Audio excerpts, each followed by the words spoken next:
NEET UG 2026 paper leak కేసులో CBI దాఖలు చేసిన ఛార్జ్ షీట్లో కీలక అంశాలు వెలుగులోకి వచ్చాయి.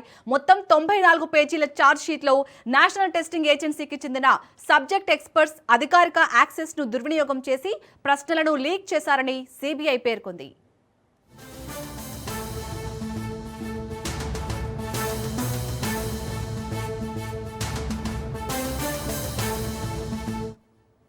కెమిస్ట్రీ, బాటనీ, ఫిజిక్స్ విభాగాలకు చెందిన నిపుణులే ఈ వ్యవహారంలో కీలక పాత్ర పోషించారని దర్యాప్తు సంస్థ వెల్లడించింది.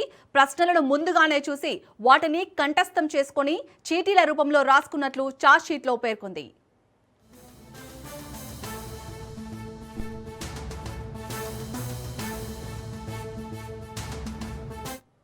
ఇక ఈ కేసులో మొత్తం 13 మందిపై సిబిఐ అభియోగాలు నమోదు చేసింది. దర్యాప్తులో భాగంగా 360 మంది సాక్షుల వాంగ్మూలాలు, 422 కీలక డాక్యుమెంట్లు, 43 మెటీరియల్ ఆబ్జెక్టులను సేకరించినట్లు తెలిపింది. అలాగే నిందితులకు సంబంధించిన డిజిటల్ పరికరాలు, బ్యాంకు ఖాతాలు, లాకర్లను కూడా సీజ్ చేసినట్లు సిబిఐ వెల్లడించింది.